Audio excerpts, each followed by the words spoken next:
Goeiedag geliefde disipel van Jesus en baie welkom by nog 'n episode van In Jesus Bybelstudie. Ons gesels oor die tema God is goed en hy wil vir jou goed wees. En hierdie is episode 3 van hierdie reeks. Soos ek voorheen gesê het, is in hierdie tema 2 fundamentele stellings waarmee meeste Christene sukkel. En dit is God regtig so goed? En sal hy vir my so goed wees? Maar waar baseer ek dit? Want ek sê self altyd, jy moenie opinies opmaak oor jou ondervinding nie, of gebaseer op jou ondervinding nie, maar eerder op die waarheid van die woord. Want jou ondervinding verander elke dag, maar God se woord sal nooit verander nie. Want sy woord is waarheid, en waarheid kan nie verander nie, anders was dit nooit waarheid om mee te begin nie. So op daai noot, blaai asseblief saam met my na Matteus 7 toe. En ek gaan begin lees van vers 7 af. Jesus is hier besig om wat ons noem die bergpredikasie, om dit af te sluit. En hy begin in vers 7 met: Bid en vir julle sal gegee word. Soek en julle sal vind. Klop en vir julle sal oopgemaak word. Want elkeen wat bid, ontvang. En hy wat soek, vind. En vir hom wat klop, sal oopgemaak word. Die uitnodiging is vir almal om te bid, te soek en te klop. Hier is nie uitsonderings nie. En let dan ook mooi op in vers 8. Elkeen wat bid, ontvang. En hy wat soek, vind. En vir hom wat klop, sal oopgemaak word. Hier staan niks van elke pastoor wat bid sal ontvang, of elkeen wat 1 keer 'n week vas sal vind, of elkeen wat nie rook nie, vir hom sal oopgemaak word. Dink jy vir een oomblik dat die mense wat voor Jesus gestaan het, was vlekloos, sondeloos, en dat hulle al hulle lewenseentjies mooi almal in 'n ry gehad het? Ek glo dit nie vir een oomblik nie. Maar kyk nou na die volgende 2 eienaardige verse, en ek noem dit eienaardig, want op die oog af klink dit weird, en uit plek uit met dit wat Jesus sopas gesê het, tot ek besef het, maar Jesus wys vir ons wat is die toestand van ons hart en hoe sien ons God wanneer ons bid, wanneer ons soek en wanneer ons klop. Hoor wat sê hy in vers 9 en 10. Of watter mens is daar onder julle wat as sy seun om brood vra, aan hom 'n klip sal gee, en as hy 'n vis vra, aan hom 'n slang sal gee? Klink dit nie vir jou ook na effens van 'n weird vraag nie? Dis tog eintlik bietjie logies dat geen pa vir sy kind sal klippe gee wanneer hy vir brood vra, of hy hom 'n slang sal gee wanneer hy 'n stukkie vleis vra nie.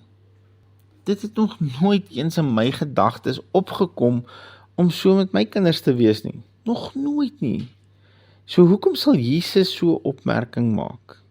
Want dit is wat ons verwag God sal doen. Nee, is nie. Dis glad nie hoe ek hom sien nie. Is dit nie? Wat van as ons bid vir genesing? Wat verwag ons? Gesondheid of om siek te bly? Brood of 'n klip? En jy kan hierdie probeer wit polish net soos jy wil, maar om te vra en te glo vir genesing, wat aan die kruis vir my en jou betaal is om te verkry, en dan siek te bly, dit klink vir my soos 'n klip vir brood. Of wat van om by Vader te klop vir 'n finansiële deurbraak vir jou lewe? Dalk is dit vir bevordering by jou werk of 'n nuwe kontrak in jou besigheid. Maar eintlik verwag jy om enige oomblik afgedank te word en sonder werk te sit. Of dat die paar kontrakte wat jy het, dat dit nog by jou gaan weggevat word ook. Dit klink vir my eerder soos 'n slang in plaas van vis. En hierdie is dalk nou nie die beste voorbeelde nie. Vergewe my, voorbeelde is nie my forte nie. Maar ek dink jy begryp wat ek probeer verduidelik. Ons vra baie keer vir een iets, maar in ons hart, vir een of ander rede, het ons geen geloof of vertroue dat God vir ons gaan gee waarvoor ons gevra het nie. Inteendeel, ons verwag baie keer die teenoorgestelde. Ons verwag 'n klip in plaas van brood. En dis vir een van 2 redes. Ons dink nie hy sal so goed vir ons wees nie, of ons dink nie ons verdien sulke goedheid nie. Maar kyk hoe sluit Jesus hierdie af in vers 11. As julle wat sleg is, dan weet om goeie gawes aan julle kinders te gee, hoeveel te meer sal julle Vader wat in die hemele is, goeie dinge gee aan die wat hom bid. Jesus sê hier, ons is nie eens goeie paas nie, maar ons weet hoe om goed te wees vir ons kinders. Hoeveel te meer? Hoeveel te meer? Hoeveel te meer God, wat 'n baie, baie beter paas is, wat ons ooit kan droom om te wees. En hy sal vir ons meer gee, as wat vir ons gevra het. Hy sal vir jou brood met botter en blaarslaai en 'n paar snye tomaties en 'n dik sny koufleks met druplekke sousie daarop gee. Dit is die hoeveel te meer pa wat hy is. Hy wil vir jou goed wees. Hy wil vir jou meer gee as waarvoor jy gevra het. Hy wil vir jou groot oopmaak as jy klop. Hy wil veroorsaak dat jy meer sal vind as waarvoor jy gesoek het. Dit is wie hy is, die hoeveel te meer pa. God is nie in die besigheid om by jou te vat nie, of nog erger, om vir jou 'n slang te gee, iets wat jou gaan verwoes, wanneer jy hom vra vir 'n uitkoms nie. Ons God, ons Abba Vader, is 'n goeie God, en hy wil hierdie week vir jou goed wees.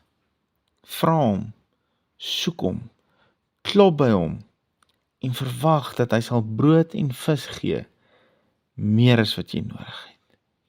Here, baie dankie dat U die hoeveel te meer God is. U is die hoeveel te meer Pa. Heilige Gees, kom help ons om te glo en te vertrou wanneer ons klop. Ons goeie Pa vir ons goeie deure gaan oopmaak. Wanneer ons vra dat ons goeie Pa vir ons goeie dinge gaan gee. Wanneer ons soek dat ons goeie Pa sal veroorsaak dat ons goeie dinge sal vind. In Jesus naam. Amen. Geliefde van Jesus, hou jou oog op Jesus en jou neus in sy woord. Shalom.